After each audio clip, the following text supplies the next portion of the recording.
குழந்தை குருவின்னு ரொம்ப சந்தோஷமாக வாழ்ந்து வந்தாங்க.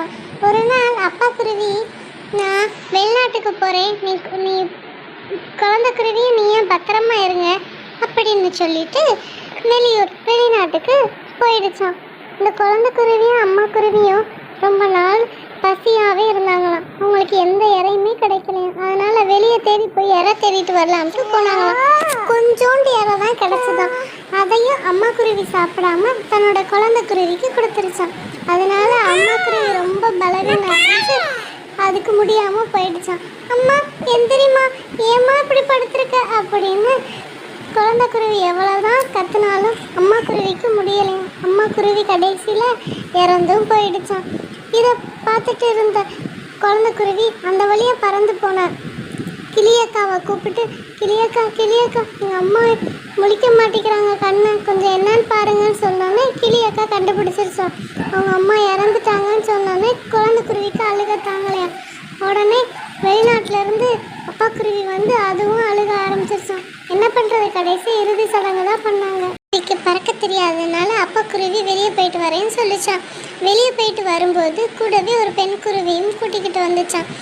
குழந்தை குருவி அது யாருன்னு தெரியாமல், அப்பா அப்பா இவங்க யாருப்பா அப்படின்னு கேட்டுச்சான்.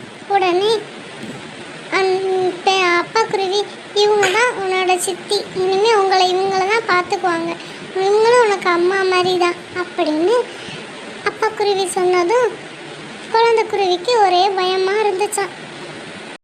அப்பா குருவி வெளியே வேலைக்கு போனோடனே குழந்தை குருவிக்கு பசி உண்டாச்சான்.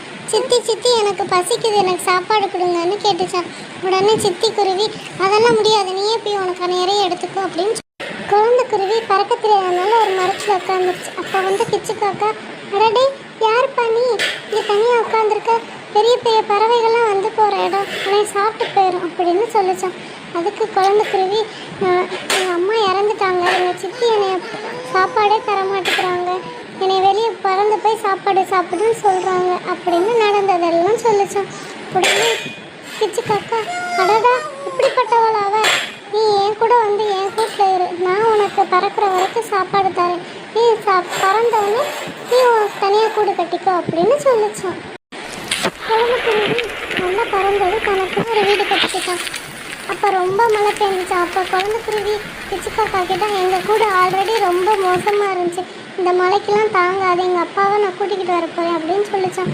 உடனே உனக்கு தோன்றபடி செய் அப்படின்னு கிச்சுக்காக்கா சொல்லிச்சான். ஆனாலும் நீ இவ்வளோ மன்னிச்சிற தன்மையை பார்த்து நான் வேக்கிறேன் அப்படின்னு கிச்சுக்காக்கா குழந்தை குருவியோட சொல்லிச்சான். உடனே பறந்து போய் அப்பாவை கூப்பிட போயிருச்சான். குழந்தை குருவி அவங்க அப்பா குருவிகிட்ட போய், அப்பா இந்த கூடு மழைக்கு தாங்காதுப்பா, மழை ரொம்ப அதிகமாக பெய்யுதுப்பா, நான் 3 கிலோ கூடு கட்டியிருக்கேன்ப்பா, நீங்கள் அங்கே வந்து இருங்கப்பா அப்படின்னு கூப்பிட்டுச்சான். உடனே அப்பா குருவியும், நான் வரேன்ப்பா, என்னை மன்னிச்சிடு அப்படின்னு சொல்லிச்சான். ஒரு சித்தி குருவிகிட்டையும், வாங்க சித்தி நம்ம ஒன்றா இருப்போம் அப்படின்னு குழந்தை குருவி அவங்க அப்பா குருவியும் சித்தி குருவியும் தன்னோட கூட்டில் வந்து தங்க வச்சுட்டு, அப்பா இந்த இடம் உங்களுக்கு வசதியாக இருக்கும், நான் உங்களுக்கு இறை தேடி கொண்டு வரேன், நீங்கள் 2 பேரும் இந்த வீட்டில் இருந்துக்கிட்டு சாப்பிடுங்க அப்படின்னு சொன்னாலும், அப்பா குருவி என்னை மன்னிச்சிருப்பா அப்படின்னு அப்பா குருவியும் சித்தி குருவியும் சொன்னாங்களாம். இனி நம்ம சந்தோஷமாக வாழ்வோம் அப்படின்னு சொன்னாங்களாம். குழந்தை குருவி ரொம்ப சந்தோஷப்பட்டதான்.